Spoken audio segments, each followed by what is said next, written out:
Welcome to the Prophecy Club. We are going to have Zen Garcia back with us today. As you recall, he's a webmaster, video producer, radio host, author of 7 books, ministry for 10 years. We had him on once before talking about Lucifer, father of Cain, his book, and today he's going to continue with some additional information. So, Zen Garcia, welcome back to the Prophecy Club.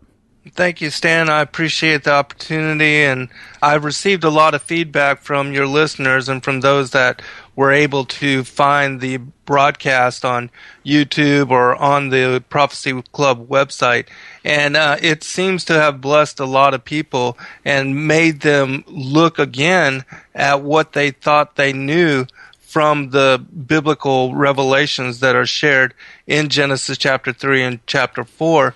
And the one question that I always receive from those is how I explain the King James Version rendition of Genesis chapter 4:1, which is that verse, and Adam knew Eve, his wife, and she conceived and bare Cain and said, I have gotten a man from the Lord.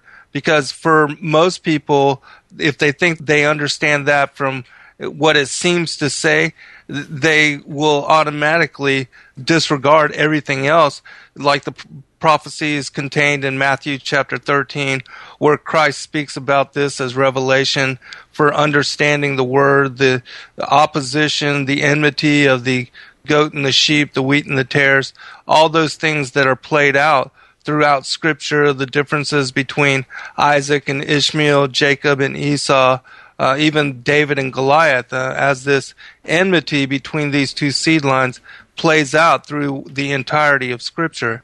So I thought we would begin again just with a real quick review on Genesis 4:1 and then move into the consequences that are detailed in Genesis chapter 3 as to the consequences of Adam and Eve eating this fruit, and whether, if it were a literal fruit, how could it result in the consequences that are laid out there in Genesis chapter 3. Reviewing Genesis 4:1, the King James Version says, and Adam knew Eve his wife, the semicolon, and she conceived and bare Cain and said, I have gotten a man from the Lord. And I brought up in the first part of the show that we did out of the 5-part series, when we did the last review on all this, I talked about the Targums and how they were translations of the Aramaic translations of the original Hebrew Torah, and how they came to be utilized in the synagogues once the people came back from exile in Babylon, and how all these Targums seem to provide extra and detailed information on the veiled nature of some of the things that are written within the King James Version. And so looking just quickly at the Genesis 4:1 from the Palestinian Targum, it says, and Adam knew his wife Hava, who had desired the angel, which is a portion that is left out. And then there's a semicolon, and she conceived and bare Cain, and she said, I have acquired a man, the angel of the Lord. And she added to bear from her husband, Adam, his twin, even Abel, which is spelled with an H there. And so if we look at the extra information that is provided, and Adam knew his wife Hava, who had desired the angel, her desiring the angel is what leads to, and she conceived and bare Cain. And she said, I have acquired a man from the angel of the Lord. And we know that in the King James Version, it just says, I have acquired a man from the Lord. And so her desiring the angel and her conceiving and bearing Cain, and that her receiving a man from the angel of the Lord, we know in the book of Job that when the sons of God are called to council, that Satan was found amongst them, and that he indeed is an angel of the Lord. And so if you look at the details that are added to this particular passage and what the semicolon, as far as marking the separation between the two clauses, her desiring the angel results in her bearing her conception and her bearing Cain. And she says, I have acquired a man from the angel of the Lord, which makes sense. And she added to bear from her husband Adam, his twin, even Abel.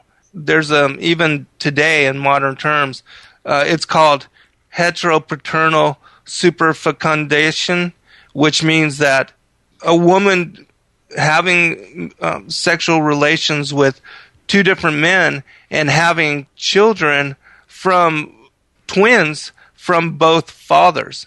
And that really Adam and Eve eating from the fruit from the tree of the knowledge of good and evil, Adam repeats the action, and the result of Adam repeating the action and knowing his wife Eve is that Abel is born, and that Cain, because we know that Cain is ill-natured, he's also called the murderer, he's a murderer, a liar, and a deceiver, and that Satan, or Lucifer, that he has those kind of qualities, and that Cain's inclination is after his father, which, if you understand this revelation, makes complete sense, and it helps us to understand why it is that Cain all of a sudden would, commit murder and lie to the Lord about having done so, which if he were the son of Adam doesn't make sense, because Adam is innocent in his nature, and nor does he have the nature or the inclination for these kind of behaviors. And so understanding that second part, and she added to bear from her husband Adam, his twin, even Abel, helps us to understand that this is indeed what is going on in the garden parable, where it talks about Eve eating from the tree of the knowledge of good and evil, and that the result of her having done so, that there's a sexual connotation involved with understanding this parable. For when we look at the actual consequences of the Genesis chapter 3 and the things that were laid out there, which I'll read here, it says, unto the woman he said, I will greatly multiply thy sorrow and thy conception, semicolon. In sorrow thou shalt bring forth children, semicolon. And thy desire shall be to thy husband, and he shall rule over thee. Now, if her eating of actually from a real tree, some kind of piece of fruit, whether it's an apple, a fig, or a pomegranate, how is it that it would result in her having sorrow and conception, and that she would bring forth children? It just does not make sense. But if you understand the garden parable in the revelation that we're speaking of today, and in what we did in the previous show, this absolutely makes sense. And it also speaks about, if we break down this particular passage, why is it that the Most High would reaffirm that her desire should be focused towards Adam and focused on her marriage, unless she had somehow had some kind of tryst or had her affection directed to somebody else? And it would make a lot more sense if the Most High were remarking upon her sexual liaison with the Nakash and was reaffirming and asserting to her that rather than adhering to Satan's sly word and being beguiled in such way, that she should concern herself instead with regard for her husband and her marriage. And so, looking again, as I said in that previous passage, unto the woman I will greatly multiply thy sorrow and thy conception. In sorrow thou shalt bring forth children. So if you understand that the consequences of her eating the fruit resulted in her being pregnant with Cain, and that would be the reason why she would bring forth children, but that she should focus, instead of being tempted by Satan and his sly words and gestures, that she should focus, rather her desire should be to her husband, and that he should rule over thee, rather than her, going off and running around with other beings, and in this case, being Satan.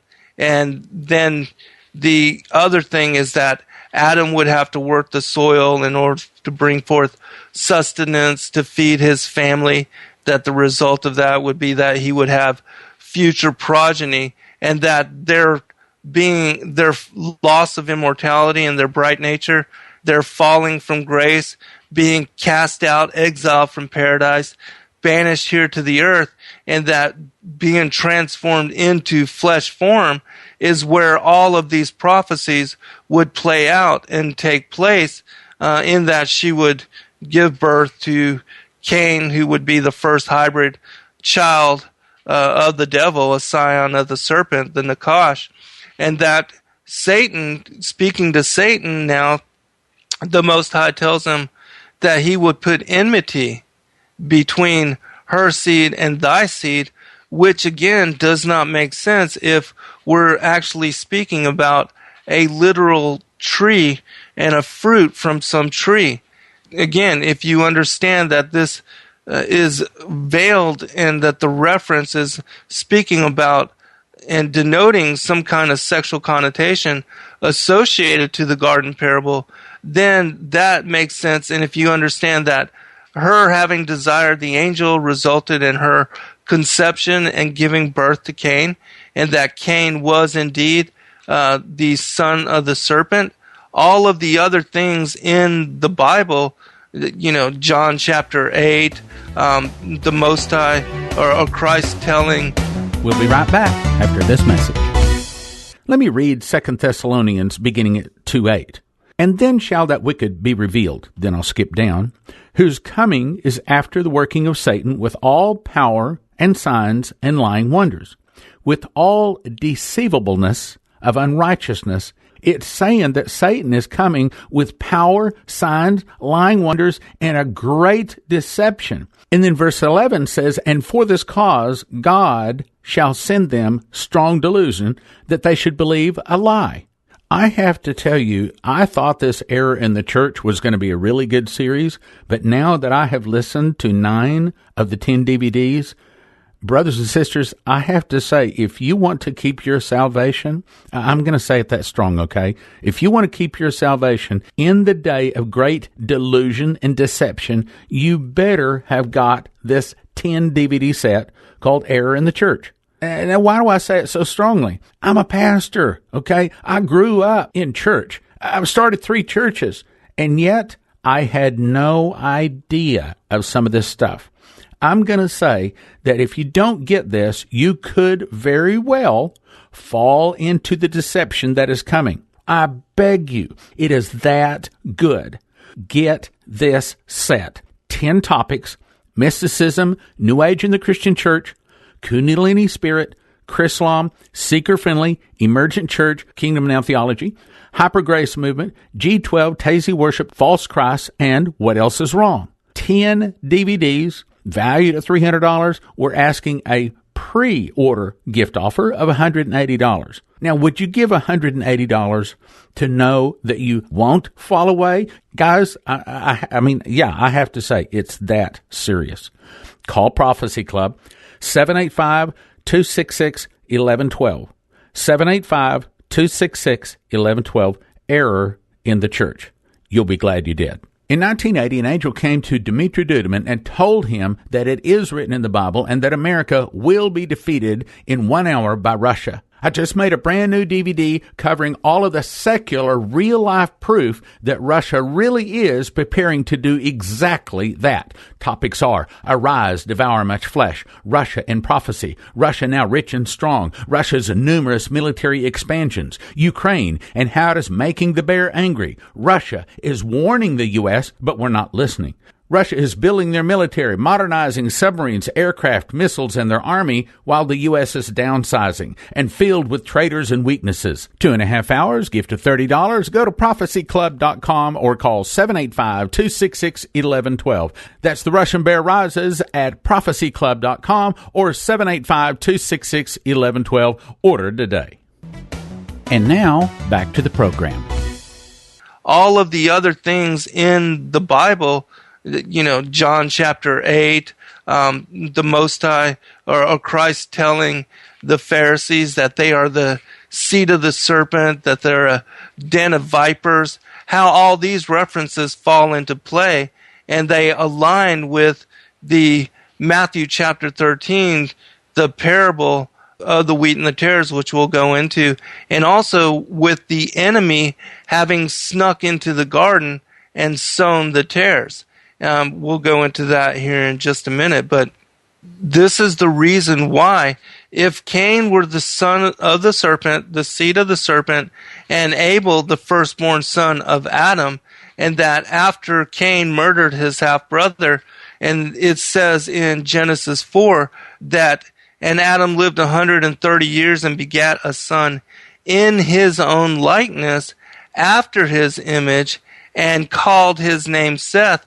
Well, why would it emphasize begat a son in his own likeness after his image if both Cain and Abel were indeed the children of Adam, and that both of them were followed after the pattern and the image and the similitude of Adam? It makes greater sense, and we would understand why Genesis 4 verse 3 emphasizes that Seth is begat in his own likeness and after his own image, if Cain were indeed not a child of Adam's and not after his likeness and similitude, nor his nature, inclinations, and behavior patterns. And so that's why also we see that this particular verse, and Adam knew his wife Eve, from the Genesis chapter 4, verse 1, why it is that this verse is found at the beginning of chapter 4, when we see chapter 4 is a commentary on the lineage of Cain and talks about the first 10 generations which lead up to the flood. And then the children and lineage and bloodline of Adam start in Genesis chapter 5, and they are listed in detail there in Genesis chapter 5, so that you have the seed of the serpent listed in Genesis 4 and the seed of the woman listed in Genesis chapter 5. And then the whole thing with Christ's lineage and how it speaks about this in Luke chapter 3, verse 23 through 38. It says, which was the son of Enos, which was the son of Seth, which was the son of Adam, which was the son of God. And there's nowhere mentioned in this particular passage Cain. If Cain were indeed the firstborn son of Adam, you would think that he would be listed in this particular passage. Okay, let me just jump in here. Let me see if I'm playing this right. You're saying that Cain was fathered by Lucifer, and then you said that our understanding also of the tree of knowledge of good and evil was not exactly right, and you're saying that Abel is actually the son of Adam. Right. Right. Right, and that Lucifer is the father of Cain, yes. And that would be the reason why we have in Genesis chapter 3, when the Most High is speaking to Satan as to what is going to happen now that he beguiled Eve, and that Eve ate from this tree of the knowledge of good and evil, this fruit from this tree of the knowledge of good and evil, why it is that there's going to be enmity between these two different seeds, and how it is that eating this fruit, in fact, really did result in two different seed lines being born, and how Eve is called the mother of all the living because she is the mother of both seed lines, but Adam is not regarded as the father of all living because he is not the father of Cain, and Cain was just his stepson. Well, I do think it's interesting that Ishmael, the bad seed, came before Isaac, the good seed. Esau, the bad seed, came before Jacob, the good seed. Right. Which I think that both of those accounts are also giving illustration and alluding to what happened in the garden and how it is that these, throughout all of history, as far as biblical history and the accounts in the Old Testament as well as the New Testament, how they are linked to this enmity between these two different bloodlines and how it all plays out.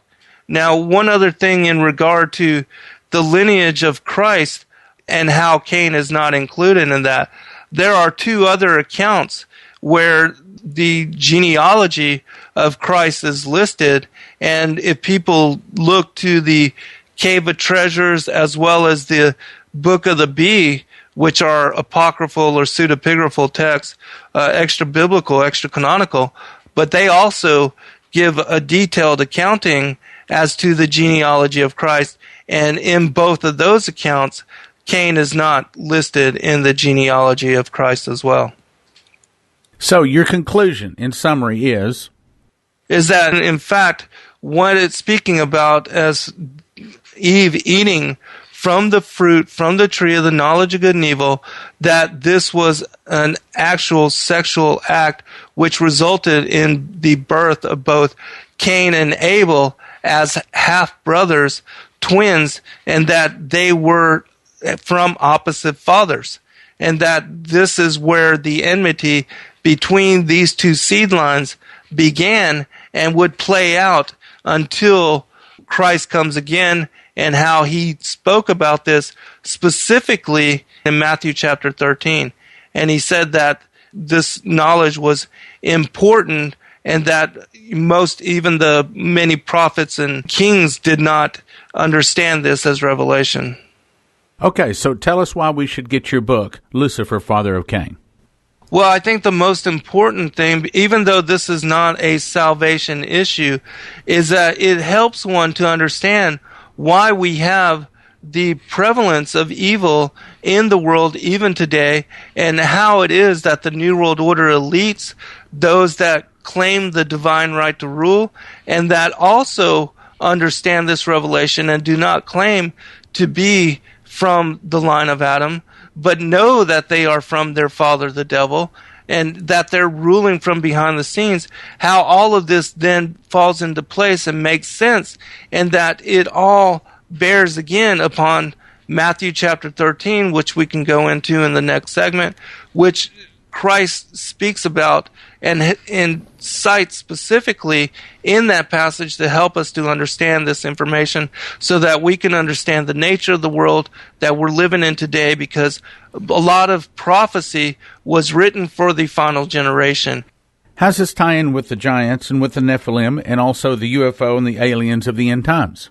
All of that, too, is hinged upon the enmity between the seed of the woman and the seed of the serpent, because the giants and the incursion of the watchers was specific with the daughters of Cain, and that the giants are specific to the line of Cain and the seed of the serpent. That's why also we have the prophecy in Genesis 3:15 nipping at the heel and crushing the head, which we can also talk about that as well in the next passage. But all those things link to and are hinged upon this discernment and revelation. The Prophecy Club has exclusive rights right now to the second edition, the printing of Lucifer, Father of Cain, and that this particular edition includes 50 plus pages of additional information and revelation, which is linked to and connected to this as discernment. And so you can't find this information as far as the second edition anywhere else besides the Prophecy Club.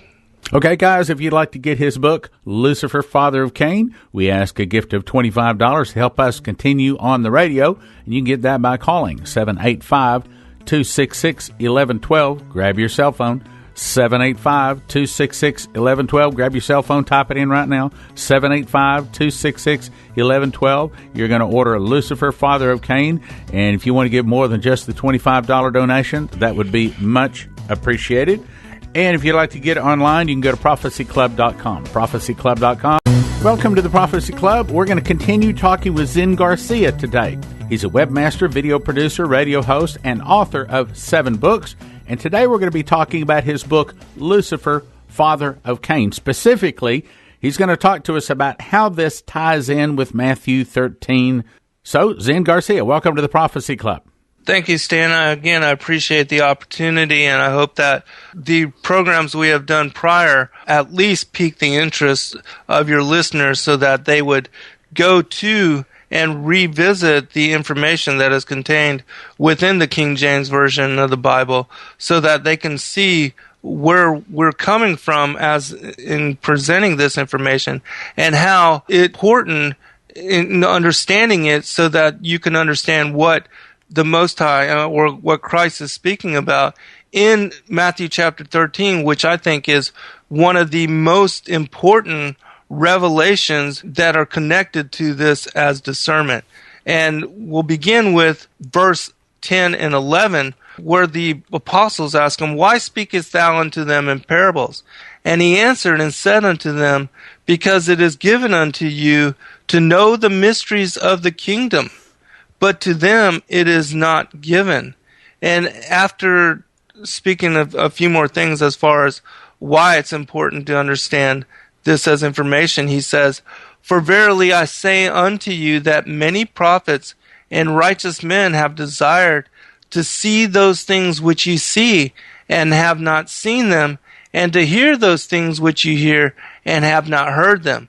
And this is Matthew chapter 13, verse 10 through 17, which sets the foundation for the parable of the sower and also the parable of the wheat and the tares, which we are about to go into. Because these two parables explain this as revelation and also tie it together with what happened in the garden with Eve eating fruit from the tree of the knowledge of good and evil. In specific, we'll go into beginning with verse 24, where it says, "Another parable put he forth unto them, saying, The kingdom of heaven is likened unto a man which sowed good seed in his field. But while men slept, his enemy came and sowed tares among the wheat and went his way. But when the blade was sprung up and brought forth fruit, then appeared the tares also. So the servants of the householder came and said unto him, Sir, didst not thou sow good seed in thy field? From whence then hath it tares? And he said unto them, An enemy hath done this. The servants said unto him, Wilt thou then that we go up and gather them up? But he said, Nay, lest while you gather up the tares, you root up also the wheat with them. So you're saying that the father of Cain and all of that lineage down there was basically not the giants, but not just the Nephilim, but are literally the leaders of sin in our days today.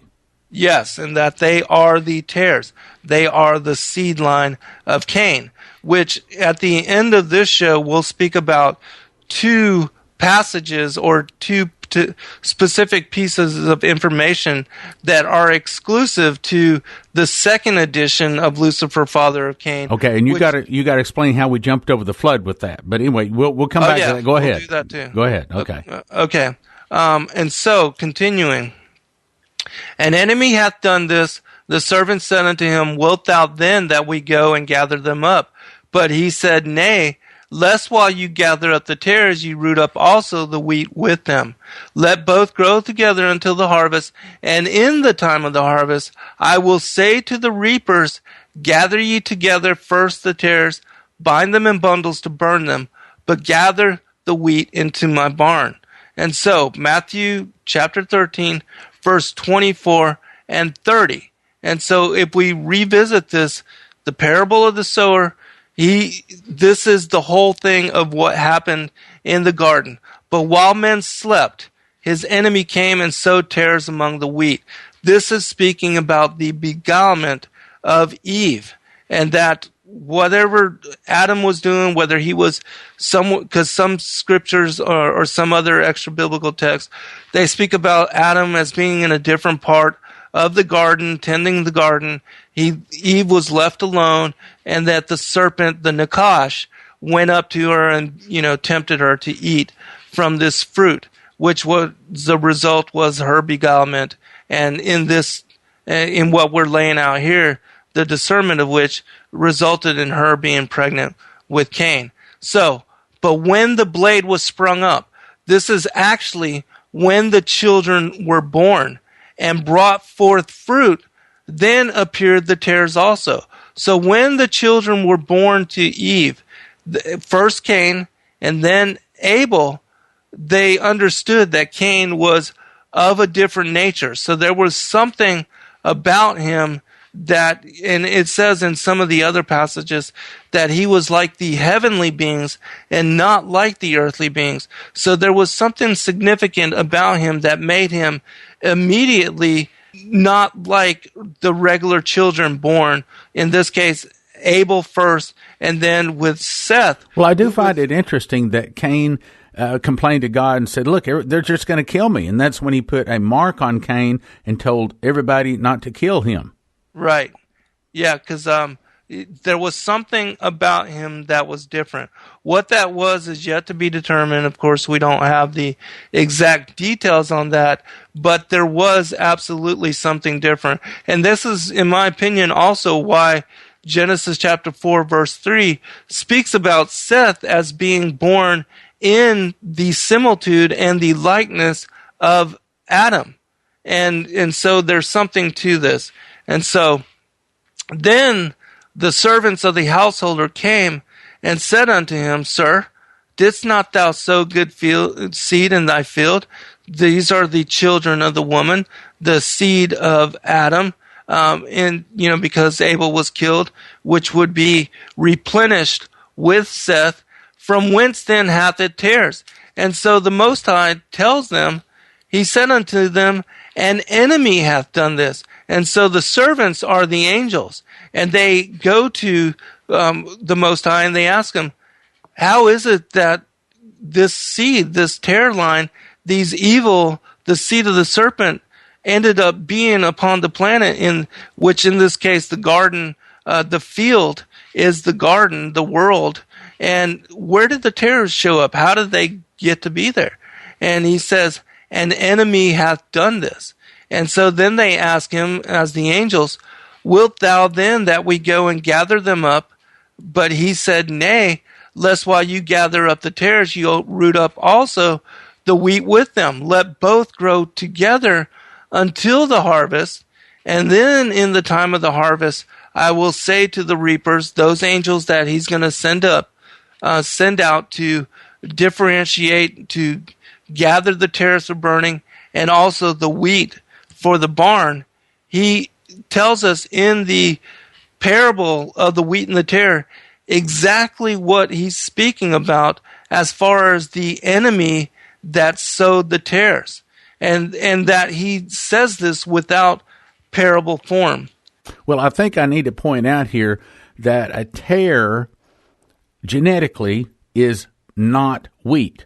Wheat is not a tare. However, the interesting part is, if you do a little study on this, and I have, they look exactly the same in the first 1/3 of their life, the middle 1/3 of their life, the last 1/3 of their life. They look exactly the same until the harvest, and then the wheat has fruit. It has seeds there, and the seeds causes the wheat to bend over, whereas the tares have very small seeds. They don't have fruit to them, and they still stand up.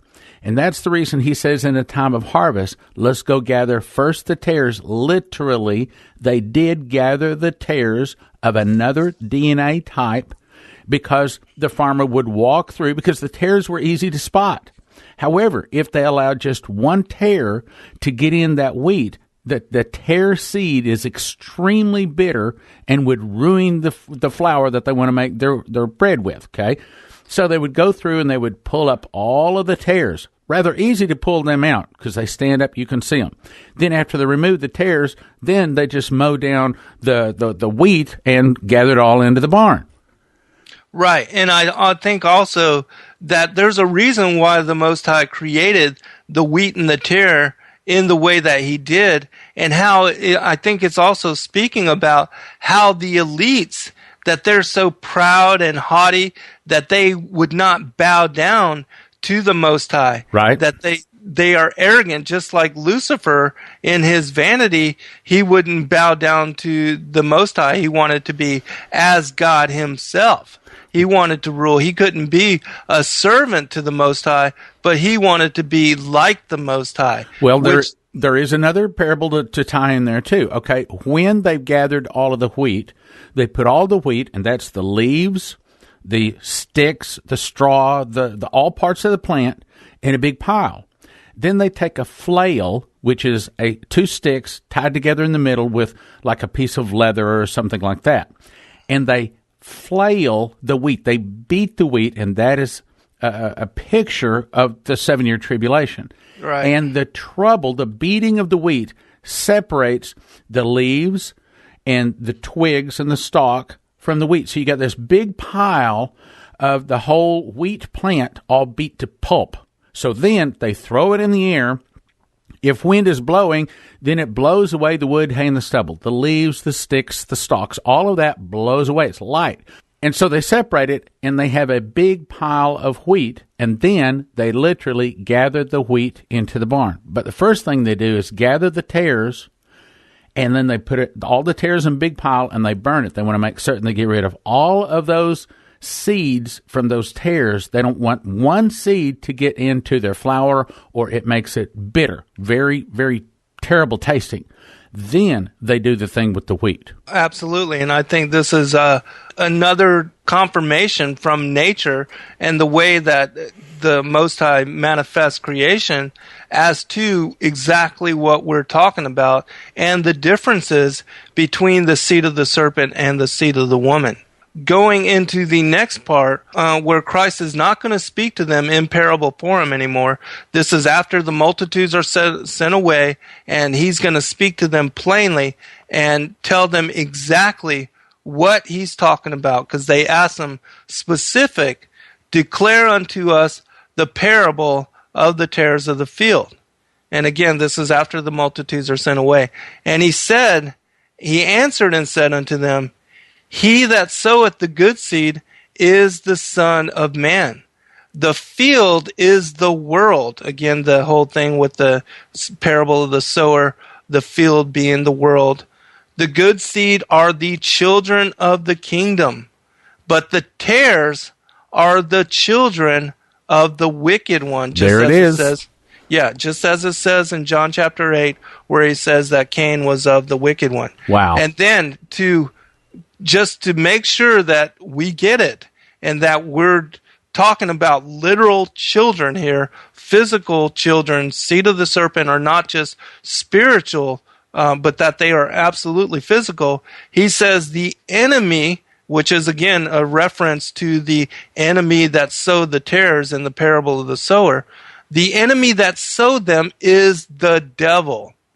The harvest is the end of the world, so that we understand that the wheat and the tares has to do with the enmity between these two seed lines for what would be the generation, the second world age, and the 6,000 years that we would be here until Christ's second coming.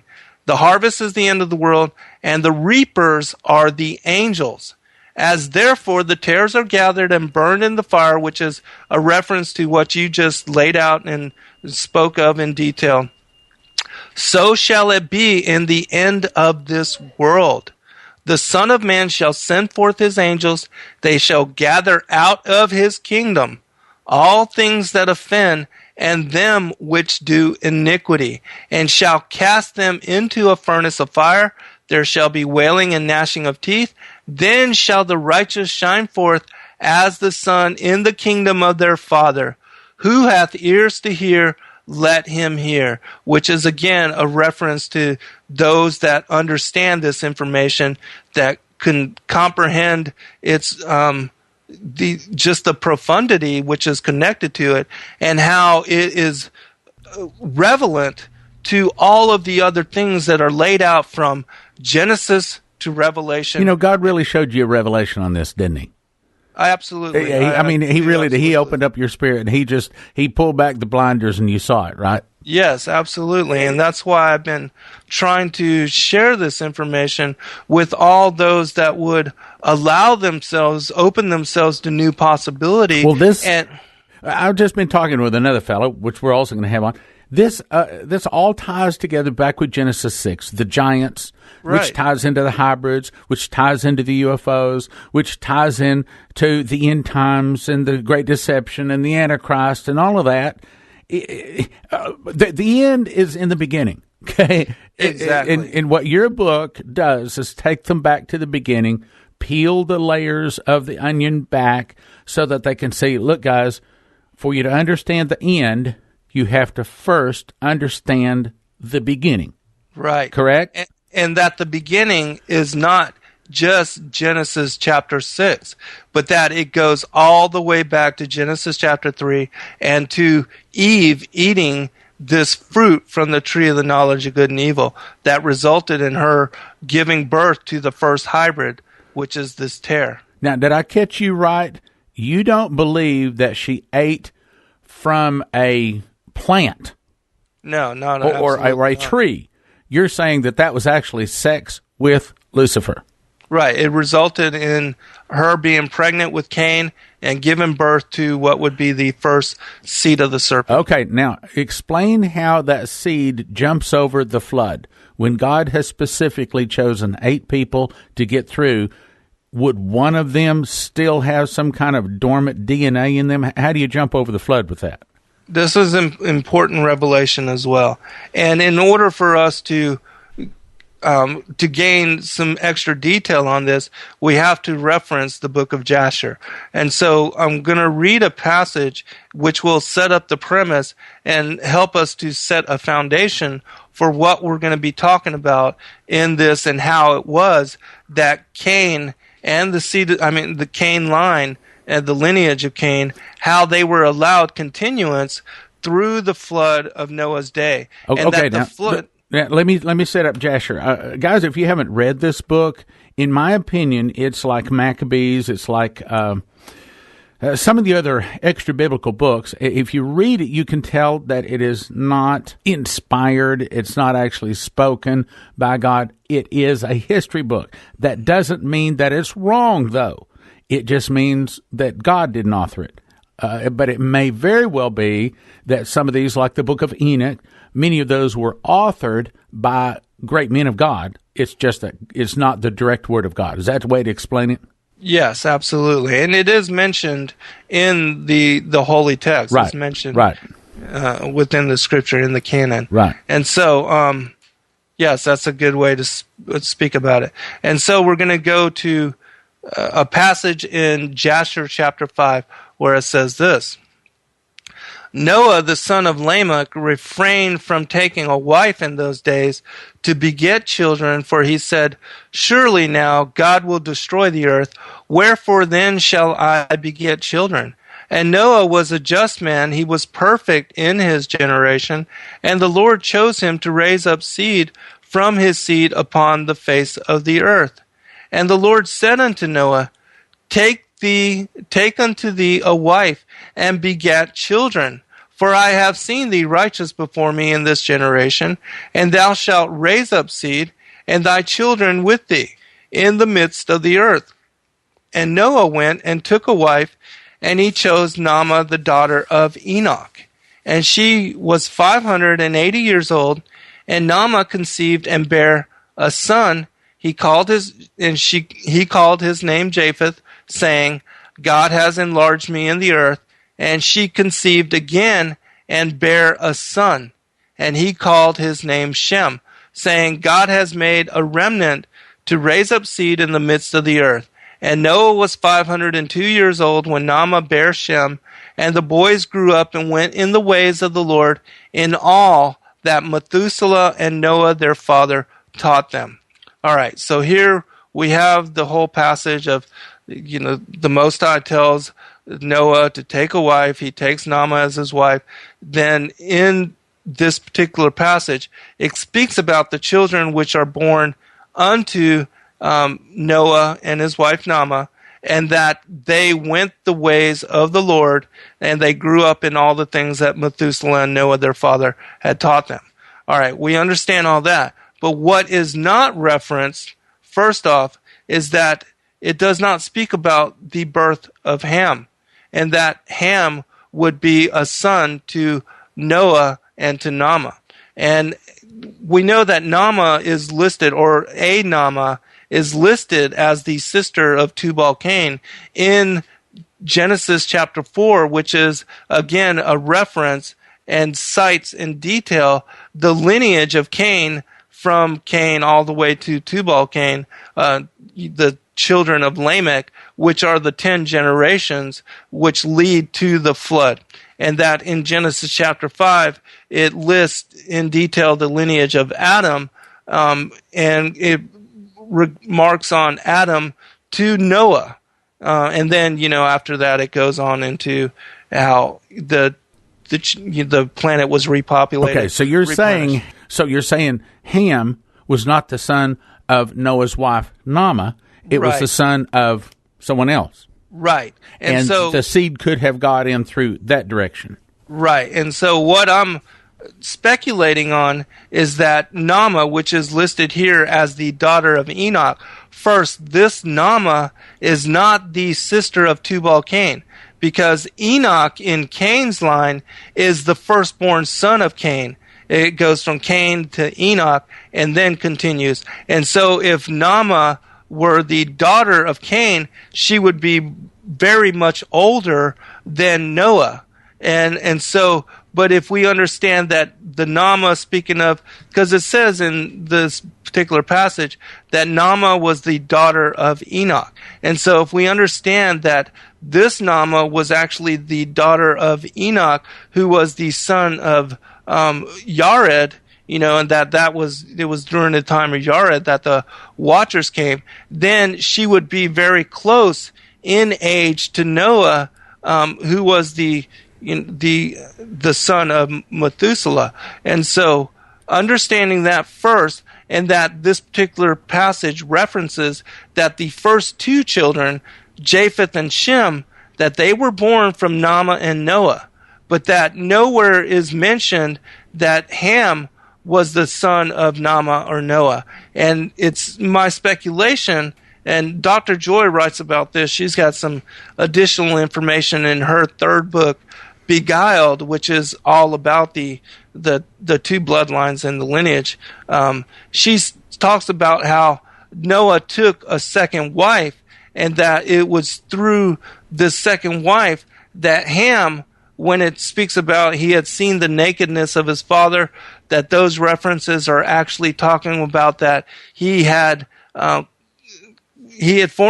with his mother, and that the result of that was the birth of Canaan.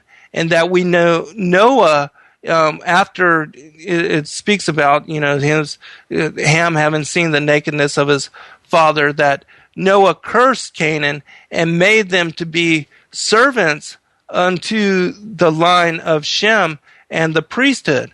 And this is the same thing that happened during the time of Joshua, when the Kenites said that they were from a far off people and that they had come from a far away, and he made a pact with Joshua, and the princes had promised not to kill them, but then when Joshua found out who these people were, he made them servants unto the priesthood. So this line of the devil has been there since the very beginning. Very beginning. It made it through the flood, and it's going to make it right until the end of the harvest, just like Matthew 13 says.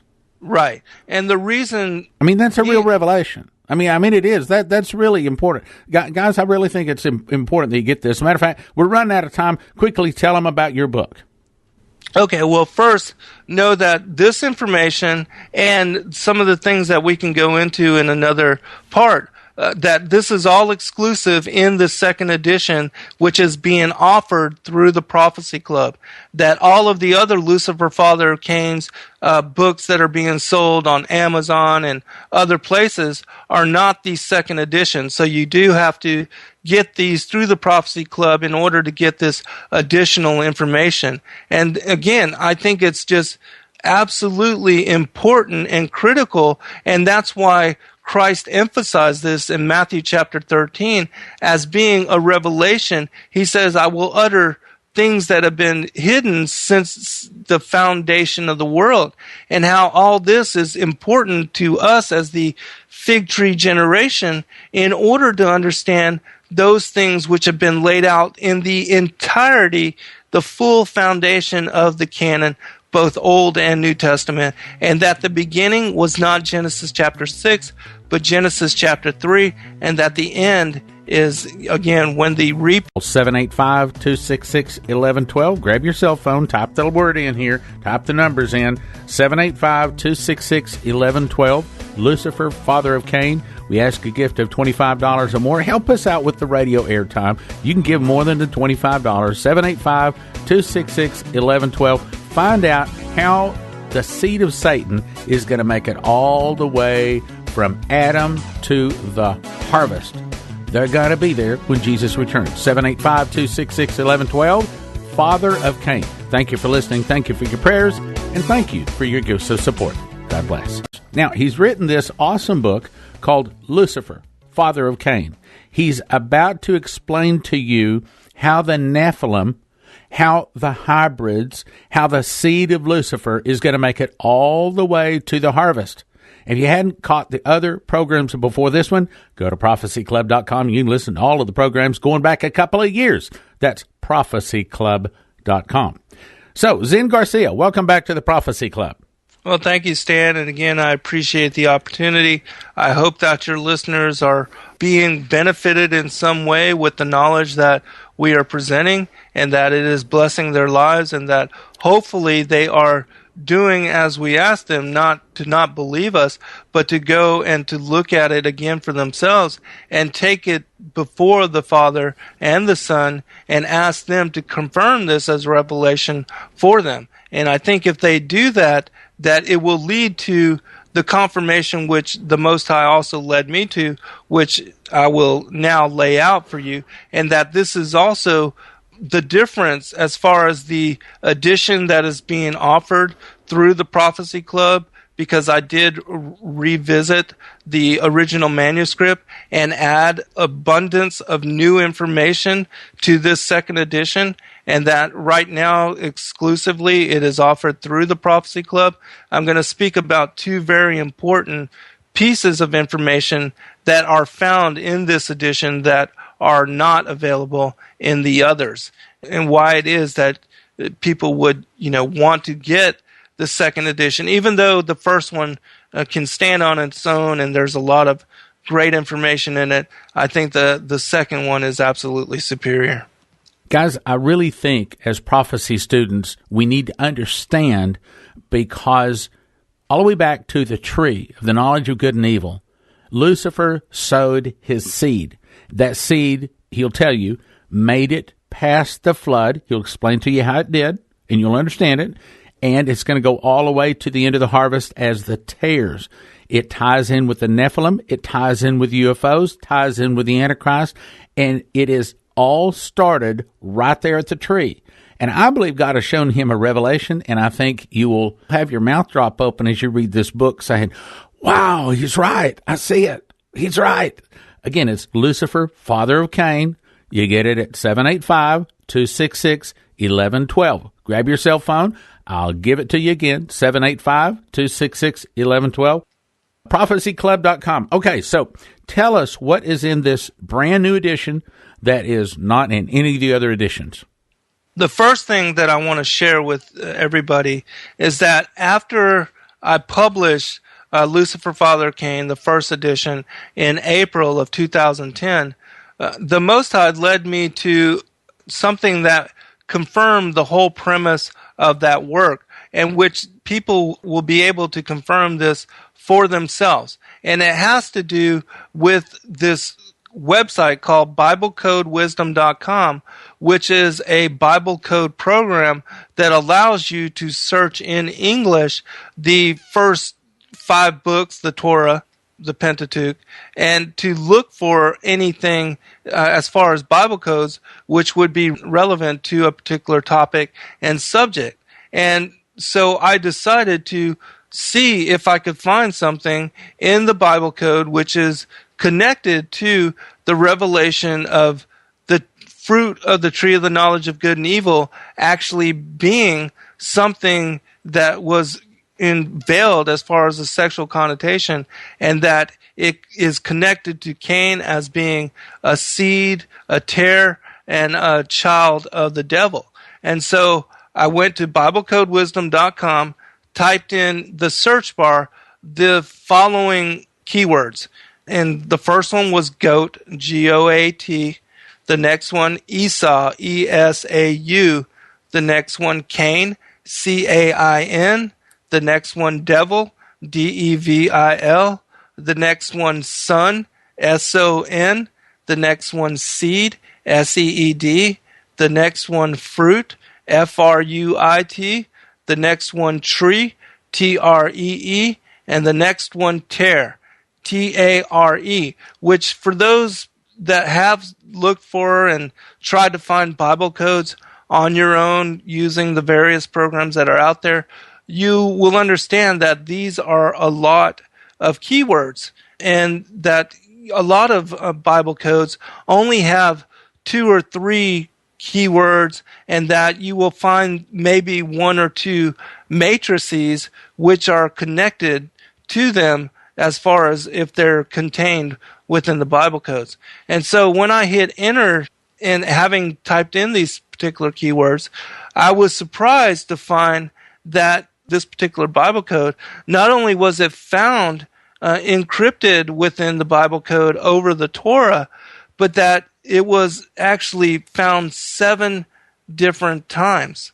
And that it begins, the 7 matrices are on top of specific passages beginning with Genesis chapter 2, verse 24, and that it goes through the first matrix to Genesis chapter 3, verse 6, which we know that this is where Eve was beguiled by the Nakash, and that she ate from the tree of the knowledge of good and evil.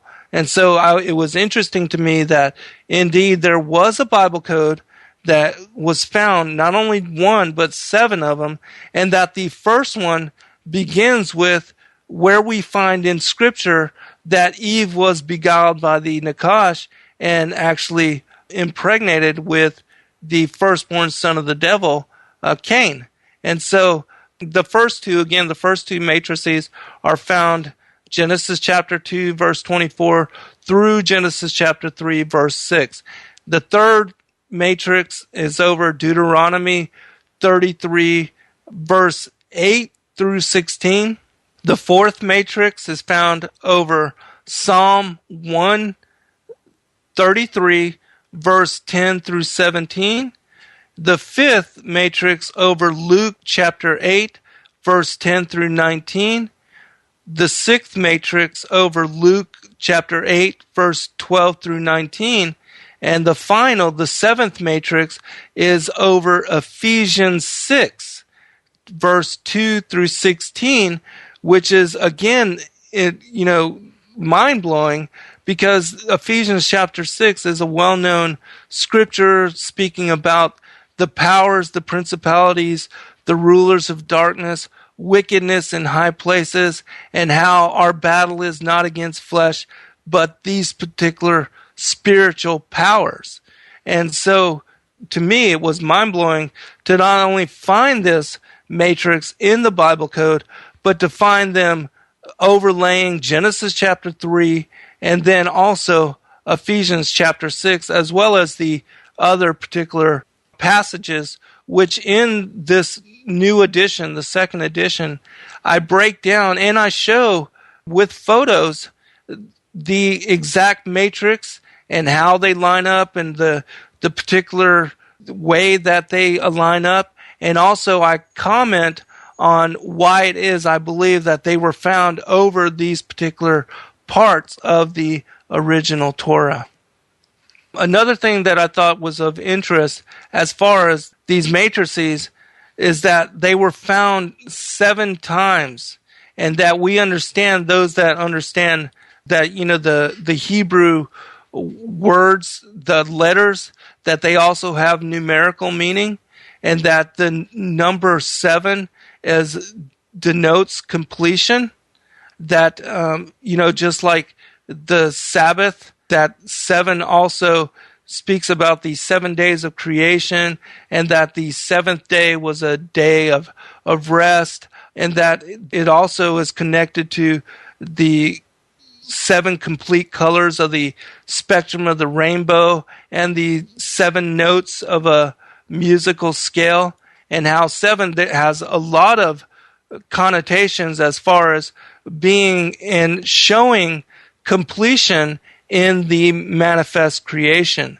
And so you can go and look this up for yourself and confirm this as revelation, and see how it plays out specific when you search these particular keywords: goat, Esau, Cain, devil, sun, seed, fruit, tree, and tear, which I chose those particular keywords because of their connection to not only Cain and Esau being from the tear line, and that they are, the seed of the serpent, but the goats and the tares, which is, again, the differences between the wheat and the tare and the goat and the sheep. The devil is in there, sun, seed, fruit, tree, tear. All of those are, again, keywords that are connected to the Genesis 3 revelation, once you understand it and have this particular discernment, that in fact what happened when Eve ate from the fruit of the tree of the knowledge of good and evil, that it is actually speaking about her beguilement by the Nakash and her giving birth to Cain, who was the hybrid son of the devil, and that he was only the stepson of Adam, and that he was the half-brother of Abel, and that the enmity again began there. And then the next particular confirmation is kind of interesting, because it talks about what the elites themselves think as far as their being children of the tares, and how it was an alert that was shared and released on Steve Quayle's website. And the actual how this came about is that there was a geneticist that talked about how he inherited a study. We'll be right back after this message. Today, we're making 3 DVDs available for a gift of just $25. The first one by Augusto Perez, End of Times. Topics are the Great Shaking, the Coming Famine, the Glory Cloud, the Coming Attack on the United States, the Great Darkness, the Super Devaluation of the Dollar, the Double Portion Outpouring, and how God will protect His own. Then, the Coming Pole Shift by Lloyd Carpenter. The Bible says that earthquakes will increase and the earth will turn upside down.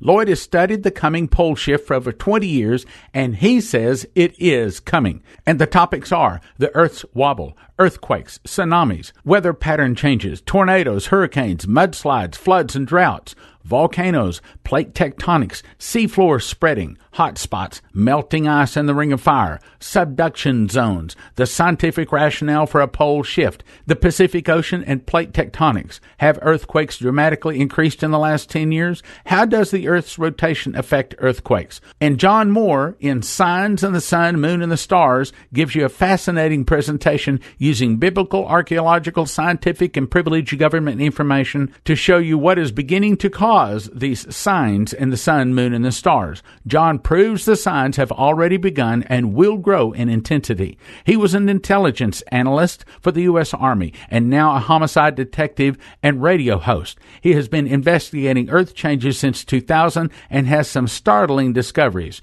John has proof there is a mystery planet heading toward our solar system, which is causing ice caps to melt, stopping the Gulf Stream, causing tornadoes, earthquakes, tsunamis, extremely hot and cold weather. He says the governments of the world know about it and they're preparing underground survival facilities. Included in this presentation is a classified map showing safe locations. It's the catastrophes in Bible prophecy gift offer. End of times, Augusto Perez. Coming pole shift, Lloyd Carpenter. Signs in the sun, moon, and stars, John Moore. Valued at $90, all available for a gift of just $25. Call 785-266-1112 or prophecyclub.com. That's catastrophes in Bible prophecy gift offer. End of times, coming pole shift, signs in the sun, moon, and stars. All for a gift of $25.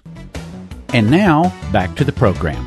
That talked about how he inherited a study from one of his friends who was murdered as a result of being hired by one of these elites to confirm whether there was a difference between the children of Cain, which the elites in what I'll read and what he was told, that the individual that hired his friend told him that they are taught by their tutors and by their bloodlines and by their fathers and grandfathers that there is a genetic anomaly, that there is a difference between the seed of the serpent and the seed of the woman, and that the children of Cain have 3-strand DNA, and that the children of Adam have 2-strand DNA. And so he wanted to find out whether there was any relevance to what he had been taught by his family bloodline, and whether there was any indeed DNA markers or any anomalies genetically which verified them, the seed of Cain or the seed of the serpent, as having 3-strand DNA. And so I'm only going to read the most relevant parts as to this particular information.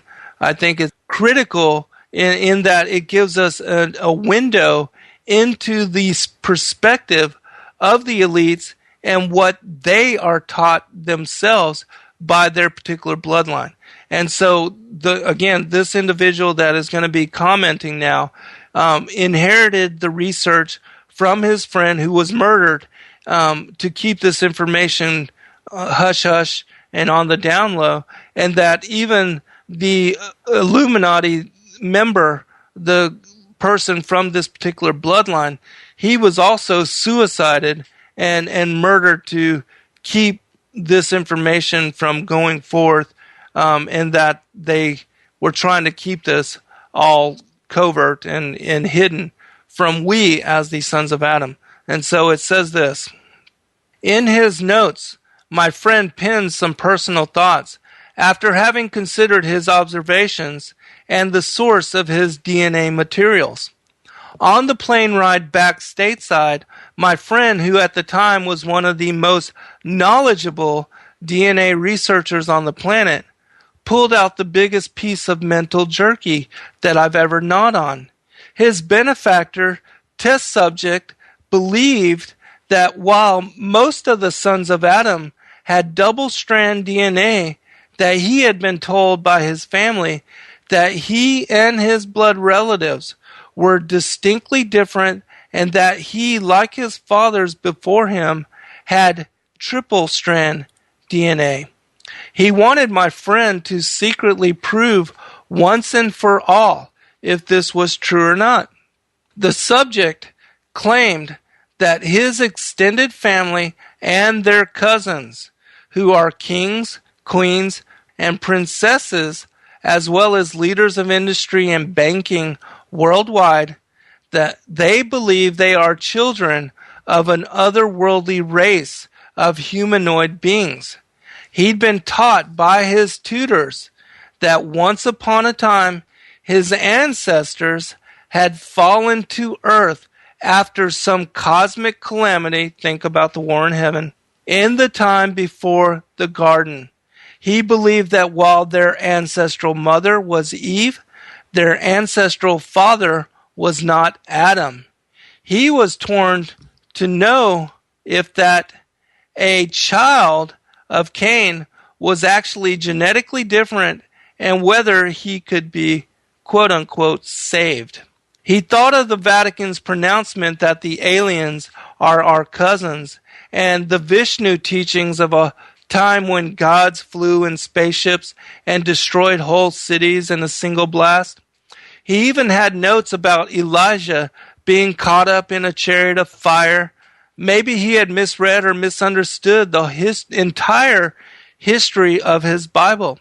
Maybe from Genesis to Revelations, it was about some far more tangible and real fallen angel alien cousins than the ghost-like destroying angels that he'd always pictured in his imaginations. It only matters what they believe, because our original subject and his relatives, who are kings, queens, princesses, and princesses, as well as leaders of industry and banking worldwide, they believe and act as though they are children of an otherworldly race of humanoid beings. But not only human, hybrid human, more than human, superior alien human. Our subject and his kin had been taught by their families and tutors that once upon a time their ancestors had fallen to the earth.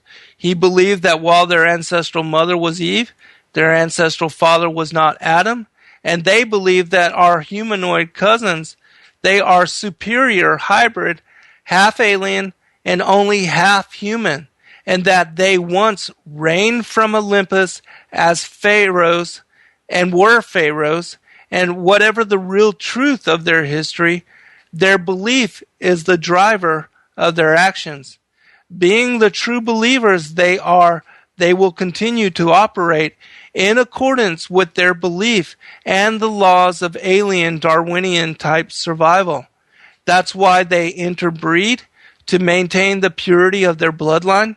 That's why they secretly meet and connive to pass power between themselves, and that's why they must fool the rest of mankind into wars of self-destruction and debt, so that we may be forever enslaved to their lust on this prison planet till death do us part.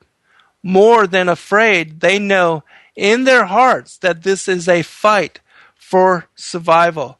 It had begun, just as my friend had said, as a murder investigation, starting with the first murder when their Luciferian demon dad whispered of the evil deed to his willing child, Cain. It continued down through time, the sons of Adam fighting for survival, destroying the alien giants in Canaan land, David and the hybrid Goliath, his 4 hybrid brothers, and all the hidden true believers since, hiding in plain sight, so powerful, so important, but so afraid. These earthbound half-covens of ours continue to laugh, but it is a nervous laugh at that, as they have a joke or two at our expense, recreating their lying father's fall to earth and flashing their heretofore secret gang signs, secret society hand signs to each other right in our face.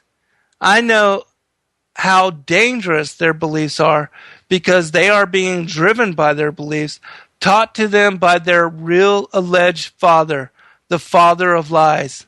And even now, he knows the truth and whispers in his initiate's ears, just as he did in Cain's ear, the sons of Adam, as long as they live, they are dangerous. Wow. Wow. Yeah. That's a wow. Okay, you're going to send me that text in an email because I got to put that in some presentations myself.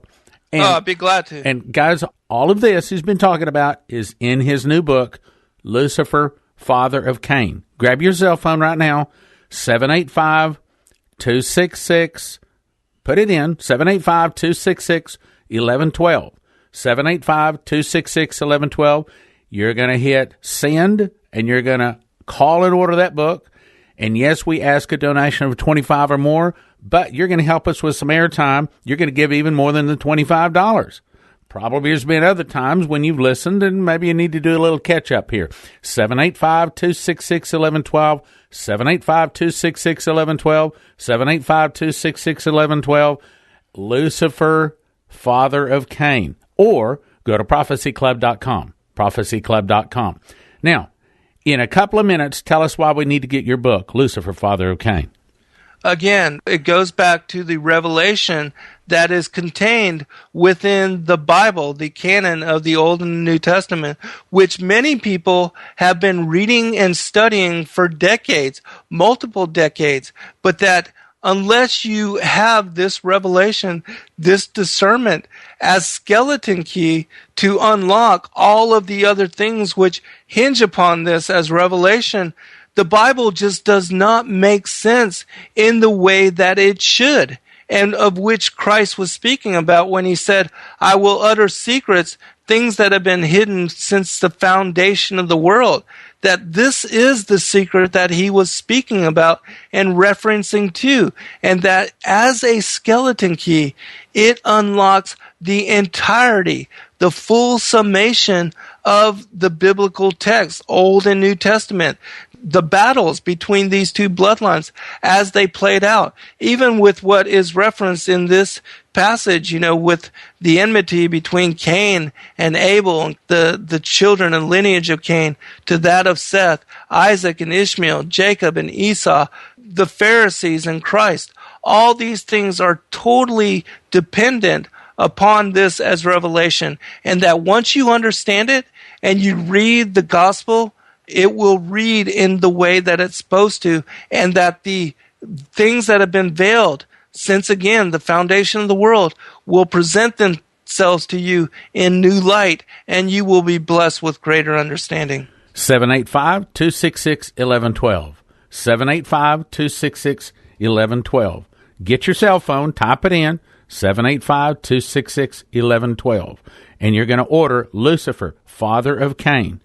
Or go to prophecyclub.com, prophecyclub.com. Lucifer, father of Cain, 785-266-1112, or prophecyclub.com. Now, in the meantime, Zen Garcia, wow, you have peeled our eyeballs totally open and helped us to see something we've never seen before. Thank you very much, and thank you for being on the Prophecy Club.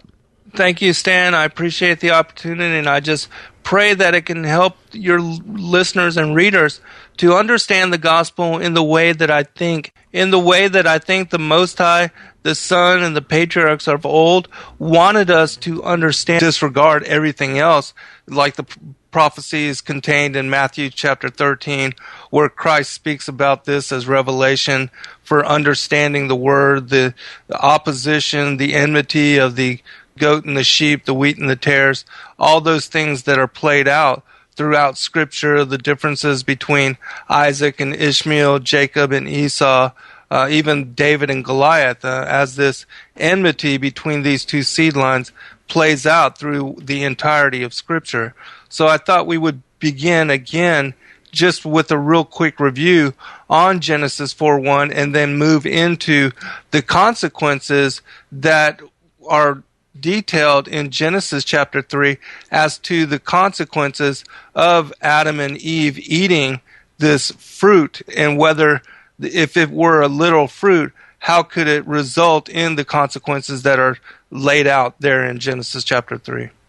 Reviewing Genesis 4:1, the King James Version says, and Adam knew Eve his wife, and she conceived and bare Cain and said, I have gotten a man from the Lord. And I brought up in the first part of the show that we did out of the 5-part series, when we did the last review on all this, I talked about the Targums and how they were translations of the Aramaic translations of the original Hebrew Torah, and how that when the sons of God are called to counsel, that Satan was found amongst them, and that he indeed is an angel of the Lord. And so if you look at the details that are added to this particular passage and what the semicolon, as far as marking the separation between the two clauses, her desiring the angel results in her bearing her conception and her bearing Cain. And she says, I have acquired a man from the angel of the Lord, which makes sense. And she added to bear from her husband Adam his twin, even Abel.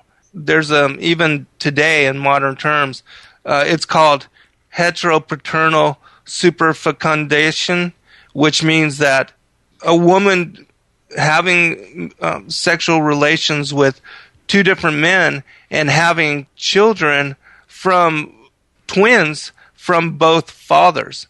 And that really Adam and Eve eating from the fruit from the tree of the knowledge of good and evil, Adam repeats the action, and the result of Adam repeating the action and knowing his wife Eve is that Abel is born, and that Cain, because we know that Cain is ill-natured, he's also called the murderer, he's a murderer, a liar, and a deceiver, and that they came to be utilized in the synagogues once the people came back from exile in Babylon, and how all these targums seem to provide extra and detailed information on the veiled nature of some of the things that are written within the King James Version.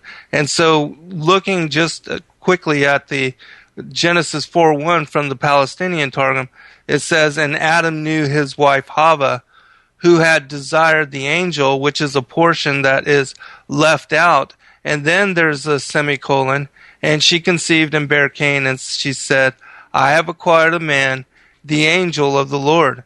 And she added to bear from her husband Adam his twin, even Abel, which is spelled with an H there.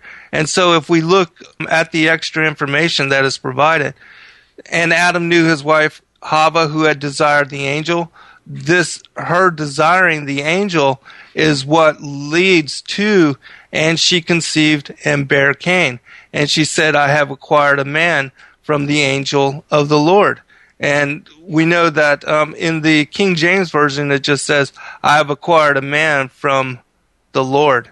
And so her desiring the angel and her conceiving and bearing Cain, and that her receiving a man from the angel of the Lord, we know in the book of Job, that Satan or Lucifer, that he has those kind of qualities, and that Cain's inclination is after his father, which, if you understand this revelation, makes complete sense, and it helps us to understand why it is that Cain all of a sudden would, commit murder and lie to the Lord about having done so, which if he were the son of Adam doesn't make sense, because Adam is innocent in his nature, and nor does he have the nature or the inclination for these kind of behaviors.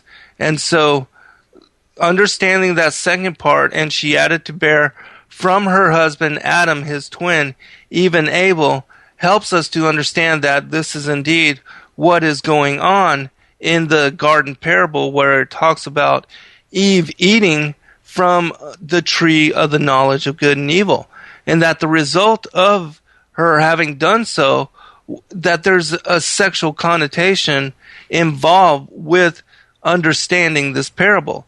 For when we look at the actual consequences of the Genesis chapter 3 and the things that were laid out there, which I'll read here, it says, unto the woman he said, I will greatly multiply thy sorrow and thy conception, semicolon.